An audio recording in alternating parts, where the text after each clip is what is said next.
This is the year you move. This is the year you take that next step. Whether you're starting out, starting over, or starting something new, you need a local moving company that you can trust. We're Mankato Movers. We're your hometown moving resource, and we'll get you there. Call or email about our pre-move service today.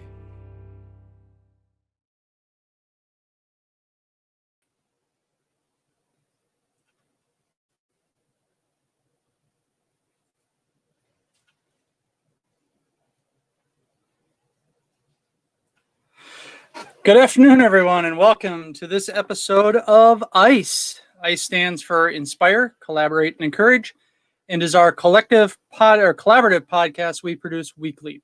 Each podcast, boy, I got to get my tongue untied here today, is typically hosted live, but we also have available for replay on our I.C.E. Facebook page and our I.C.E. YouTube channel.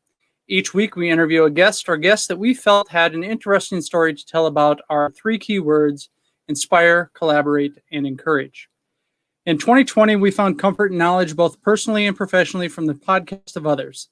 The podcasts we watched were from others in our industry or business coach-style individuals, but also from general people that just had a positive outlook not only in business, but life in general. We are excited to bring this to you each week at 4 p.m. on Thursdays, Central Standard Time. We will also have the ability in many of the presentations for you, the viewers, to ask questions to our guests. So let us meet today's guest. Our panelist this week is a man whose commitment to the youth in his community, his friendship to others, and his ethical and moral compass cannot be matched even against the size of his giant heart. His faith guides him, and his love for family and friends is above and beyond. He's a brand new grandpa, a football coach, and someone that everyone needs to have this type of person in their life. Proud to call him a friend, Mr. Stephen Piper. Welcome, Stephen. Hey, how you doing, Jay? I'm good. How's the weather in Albert Lea today? It's hot and sticky. But, Hot and sticky. For me, if it's over 75, I think it's hot. So, I'm probably not the right person to be asking. Are you? It looks like you're at the church right now. I am in my office. Yep. No, that's what do you want to call that? Like the central locale for all of your productions and everything for church that you do. So. Yep. This is my kind of my office, but my studio as well. So awesome. Yeah. Well, let's start off with, and I already kind of alluded to it a little bit, but what do you do for a living and what do you do for fun? I am the youth director at the Presbyterian Church here in Albert Lea, Minnesota. In addition to that, I coach football for the Albert Lea High School. And I drive bus occasionally for the Albert Lea Bus Company. I try to do that less and less. But, when they're short, they call me and it's hard to say no. But primarily I work with grades 5 through 12, but it ends up being a whole lot more than that on the average day. Awesome. You forgot one other team you coached for. Let's give them a shout out. Okay, the Albert Lea Grizzlies, which is our adult amateur team. Which is actually how I met Jay, was through the Grizzlies. So, yeah, we that's kind of maybe my fun thing. My hobby would be football. I was going to say that's got to be your do for fun part. That's about all I do. Yeah, for fun. What inspired? Well, that and you drive Susan nuts. What inspired you to become a youth pastor? Was it your parents or a sibling, or what was the inspiration behind that?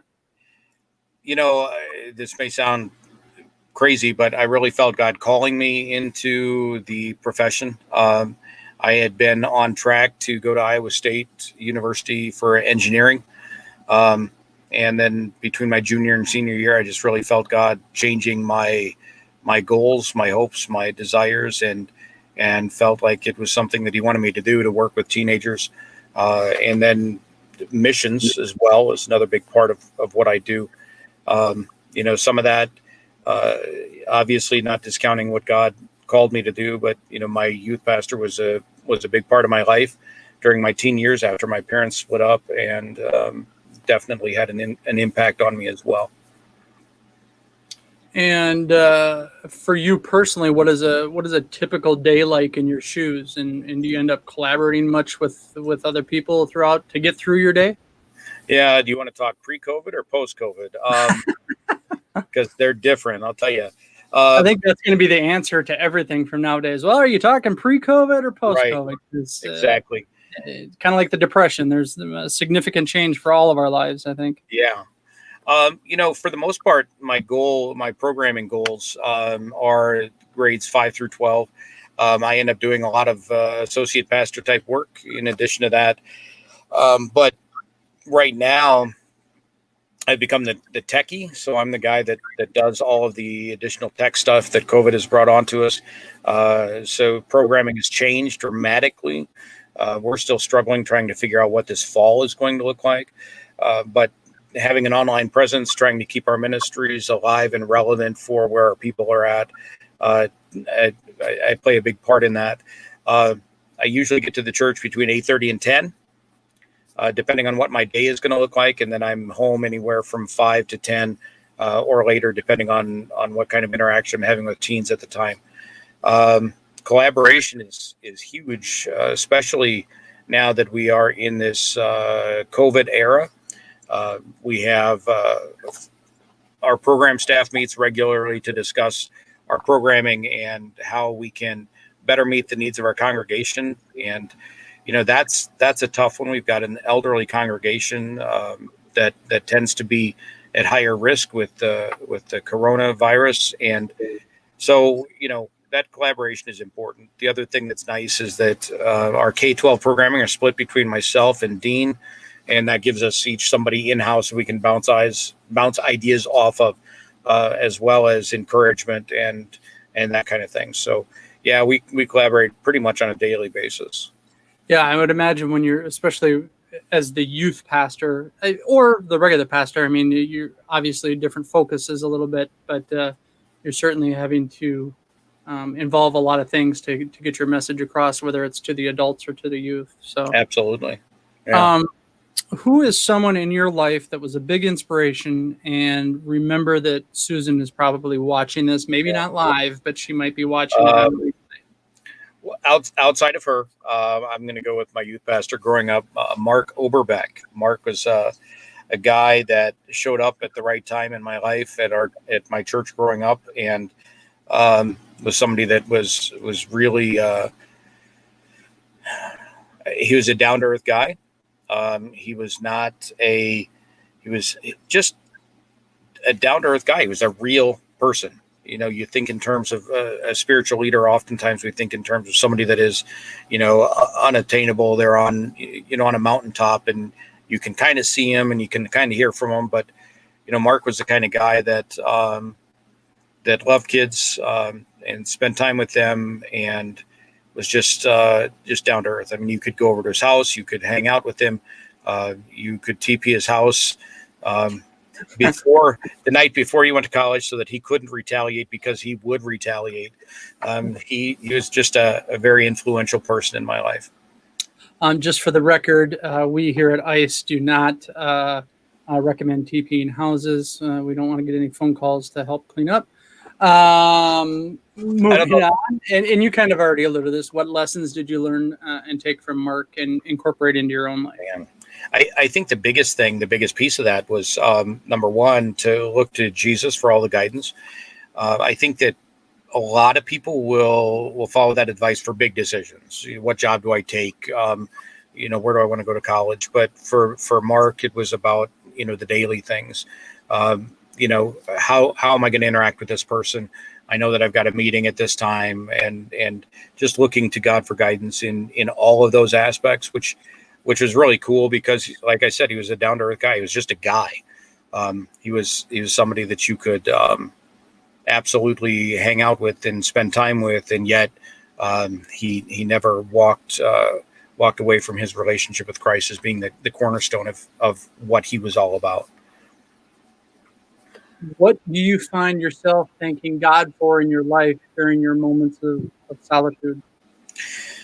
Well, after my relationship with God, and the fact that I can have a relationship with him, with the creator of the universe, and that is first and foremost. But secondly would be my wife, Susan, and my family. There is the saying that behind every successful man is a woman pushing him forward, and that's pretty much what Susan has done for me. Anything that I have done that could be considered successful, she is a bigger part of it than what anybody knows. And that having my kids, I've got 3 grown adult children, and getting to watch them move on in life, watch them grow up, watch them have successes and failures and struggles and excitements and all of those things, and being a part of that, being a parent, being a friend, just whichever is needed at the moment. That's a huge part of it. And then, as you mentioned earlier, I got a brand new granddaughter. She is 3 months old today, and Beatrice, and she is delightful. She is, like I told my daughter, I said, I haven't felt this way about a baby since you were born. It's just having a daughter is different, and having a granddaughter is like that. But for some reason, it's so much more powerful than what I had expected it would be. Well, the good news, we know that nothing ever gets deleted off the internet. So who knows? Maybe in 15, 20 years, Beatrice can find this and see Grandpa Steve on the ICE episode. So yeah, that'd be great. I love the saying that you gave me to the answer of what's of the most important lessons you learned in life. So give us all a little encouragement and share that, if you would, please. Well, first and foremost, is patience. Don't sweat the small stuff, and most of it is small stuff. But I think the one that Jay is looking for is this one. And stop and think about this. God gave us 2 ears and 1 mouth. We should listen twice as much as we speak. Think about that. That is,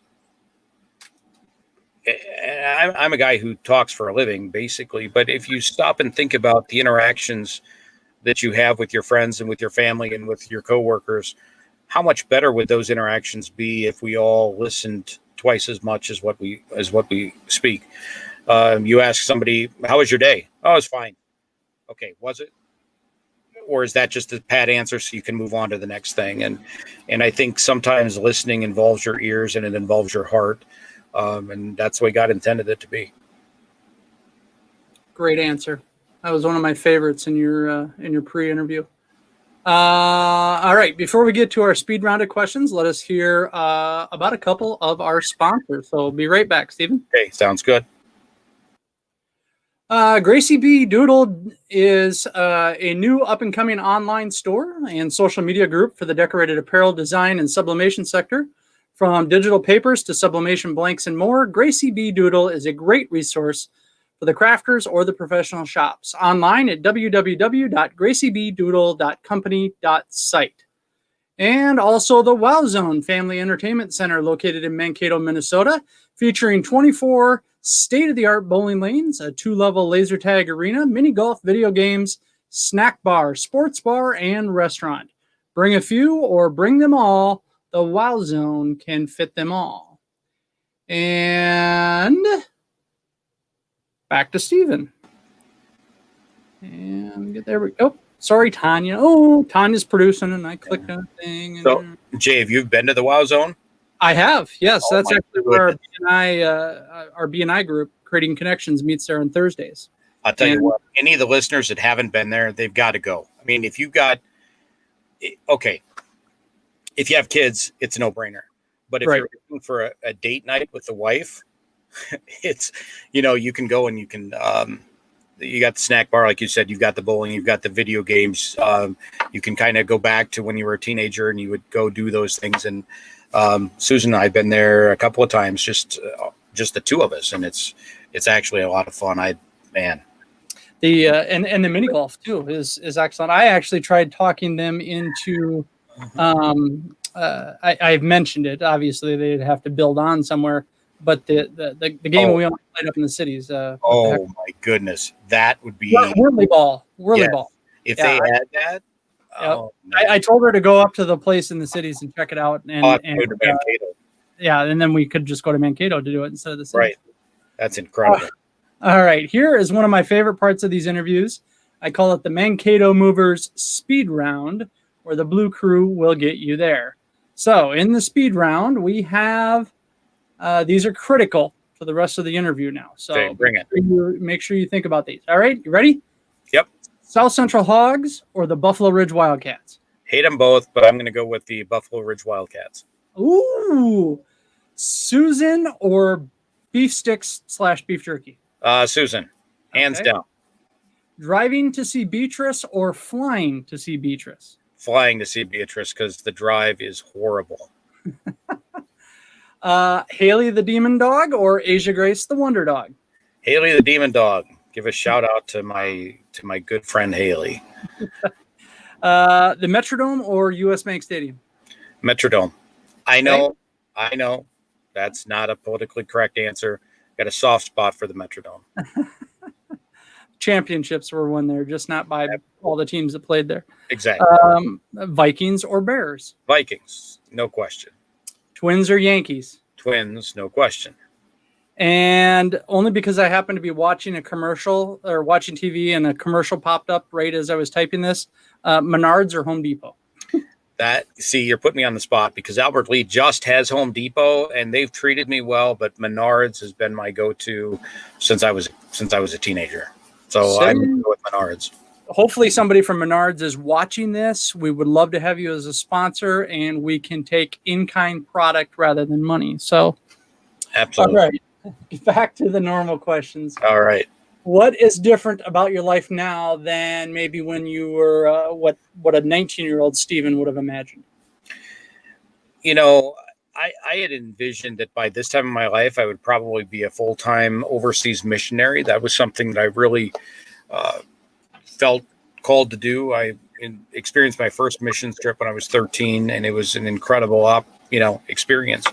That hasn't happened. I have spent a lot of time doing missions work, and that's what I had thought. I also figured as a youth pastor, I would focus completely on grades 7 through 12, middle school, high school, and that would be about it. None of that has come true. I end up being with a focus on 7 through 12, yes, but I end up doing tech. I end up doing children's stuff. I work with senior citizens, a little bit of building maintenance, and I mean, you name it. It's all part of the job, whatever it takes. Kind of a jack of all trades, right?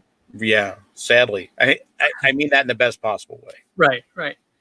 In 40 years, when a young man brings his family to Albert Lee and joins your church as the new youth pastor, what do you want him to know about your time in that position?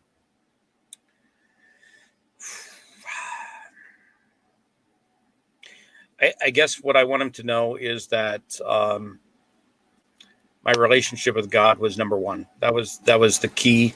And I loved God with my whole heart. And then I loved my family. And then number 3 was the job, which was sharing that love of God and family with the teenagers of our church and our community.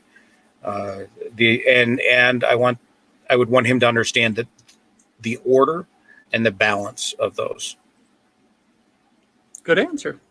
What do you want your grandchildren to share about you with their children about Grandpa Steve? He's a great guy.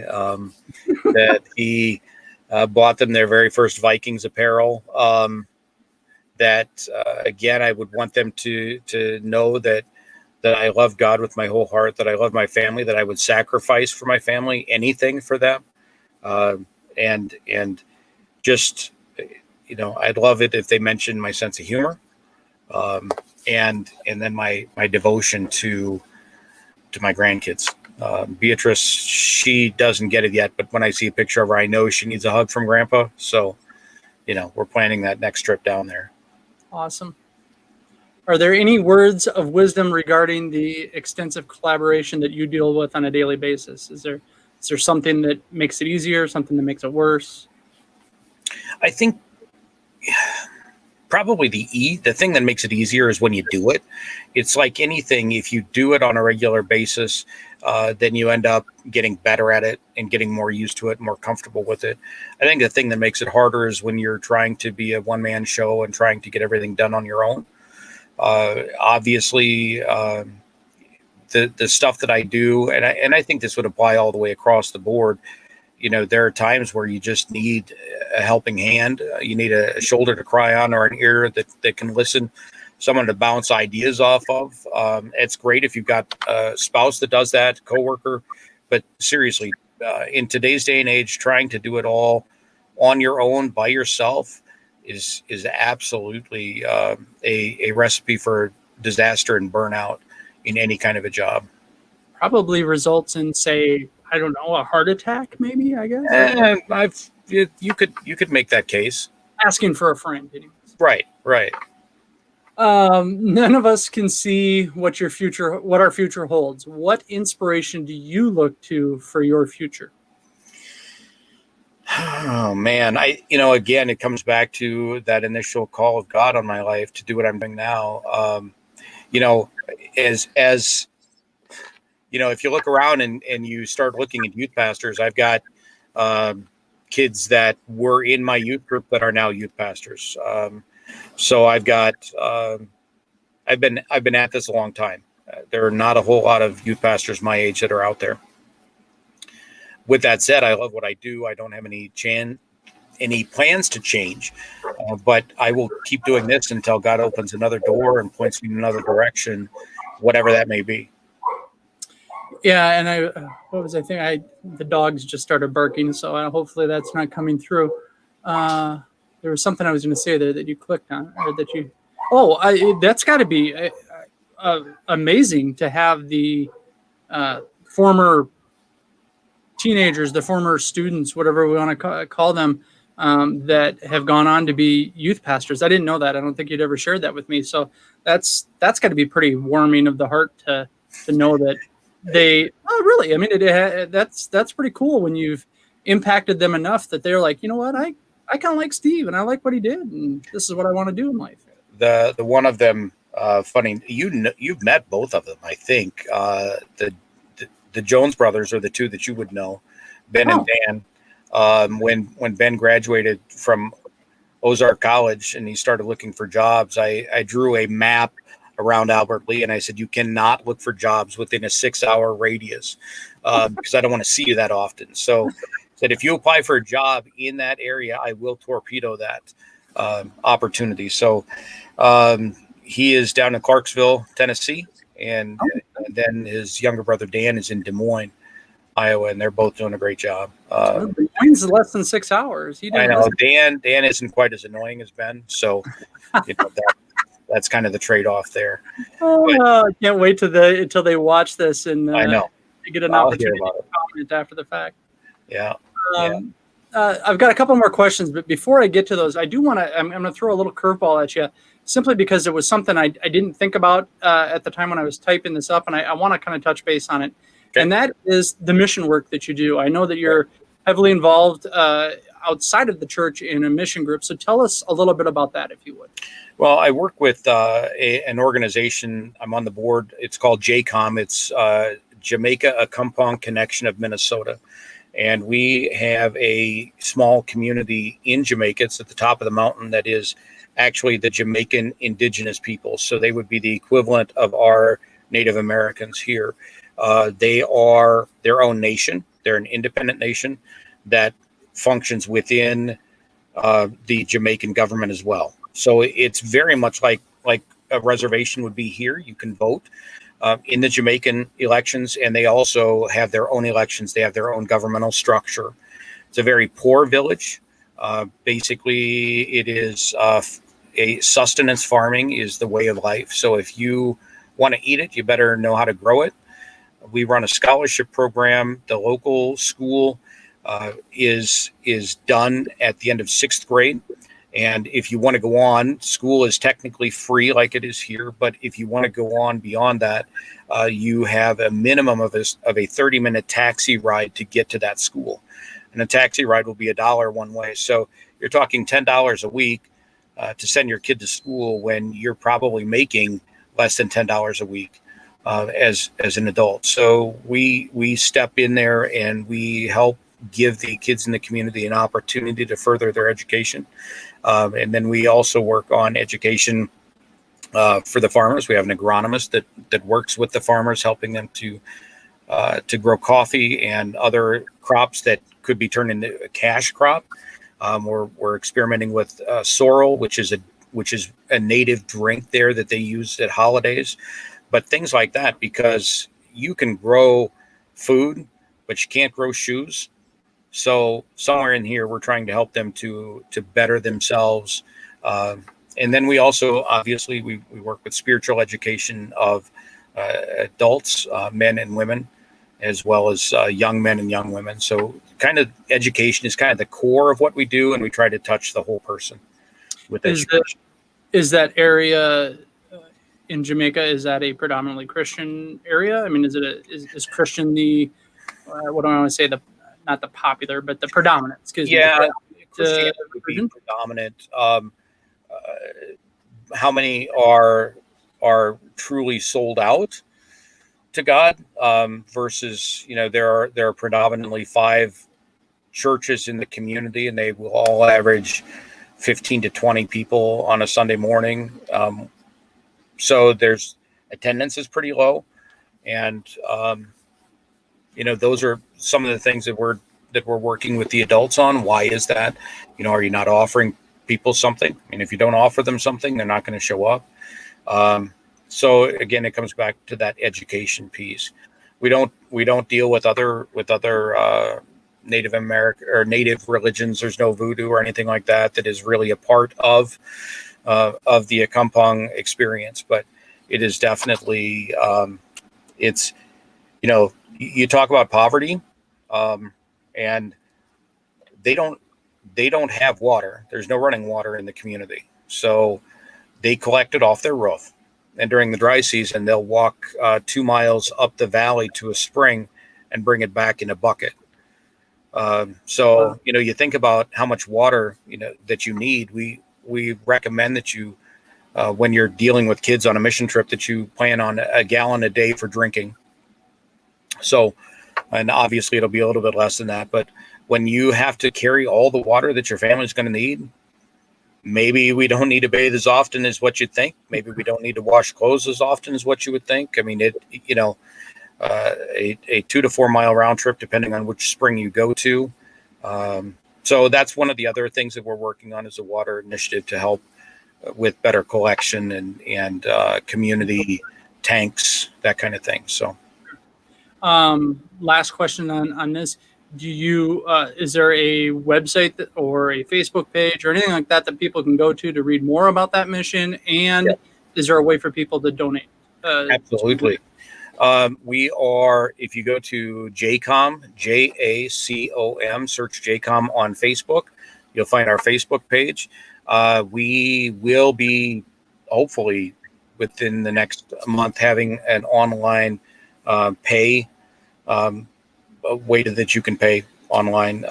And then until then, if you want to write a check, you can write a check and either send it to me at First Presbyterian Church and I'll get it to our treasurer, or you can send it to our treasurer, and that information should be on our Facebook page as well. Okay, excellent. I that was important for me to throw at you, and I'm sorry that it was no, that's fine. Script, but, it's we were supposed to be there this summer, and COVID shut that down. So you talk about telling a group of 20 teenagers that we're not going. That was a tough conversation.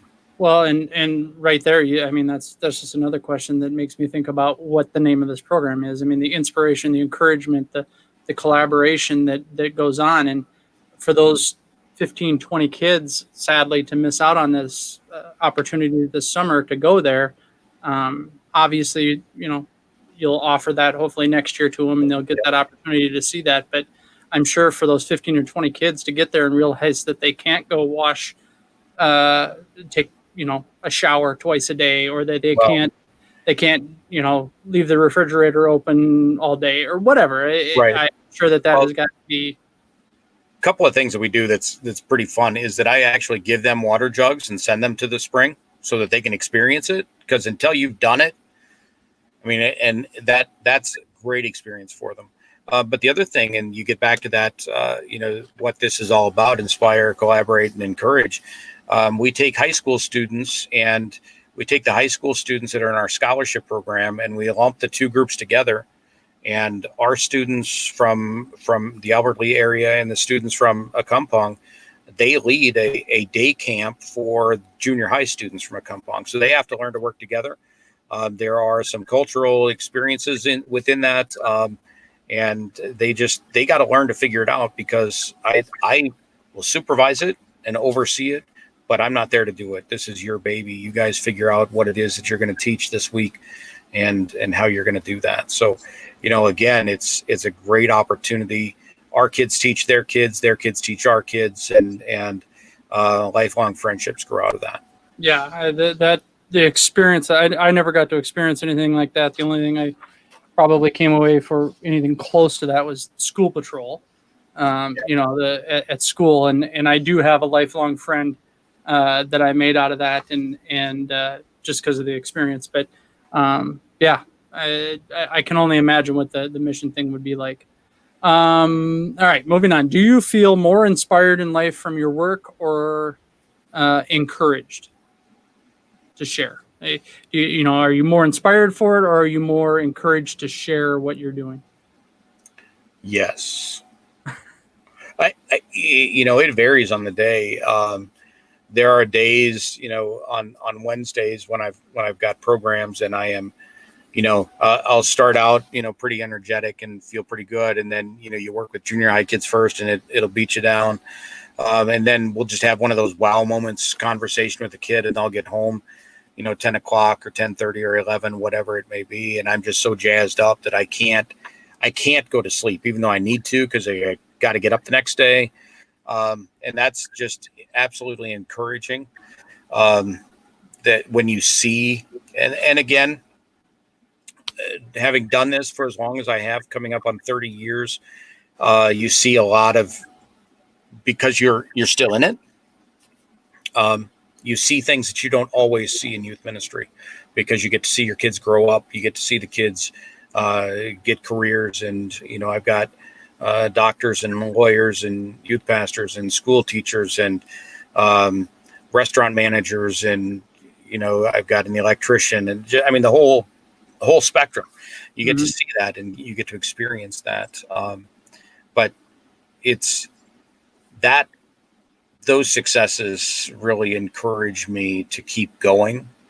And then when you have some of those things that are the super mountaintop experiences, it's really inspiring. And then inspires me to, how do I put this? Recreate myself, or duplicate myself. So I mentioned Cloning yourself? clone myself. There's going to be a clone of Stephen Piper. Right.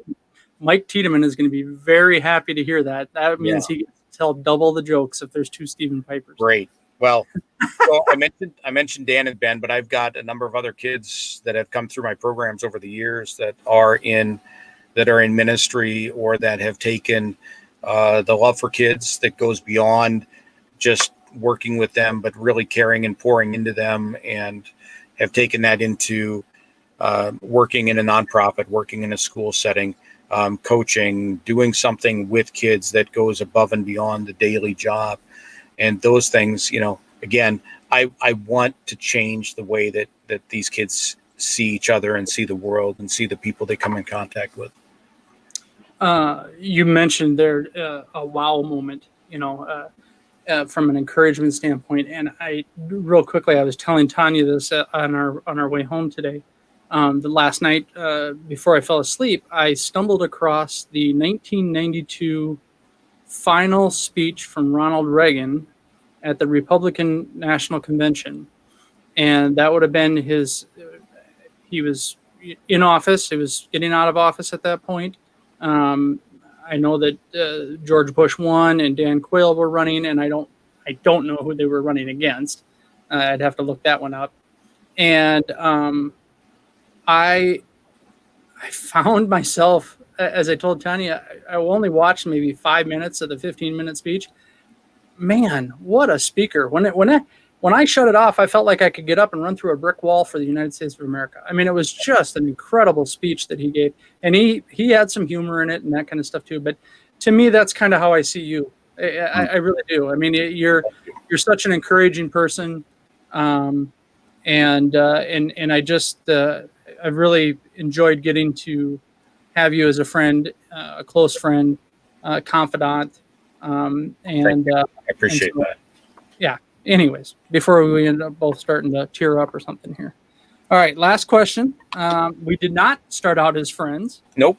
We were rivals on the football field with our amateur teams. Absolutely. And as life progressed, our paths crossed more and more as we helped to shape the football league. Which kudos to you. You're wearing the SPFL shirt today. Repping the brand. To shape the football league with others to what it is today. You've been there in some very uneasy times in my life recently. You were one of the first I spoke with from the ICU in Texas after my heart attack this past January. Who do I owe the glory to more for our friendship, God or our number one Hogs fan, Susan Piper? Oh man, let's go with God. She didn't know you either until, oh man, I don't even remember when we first got the four of us together, the wives and us.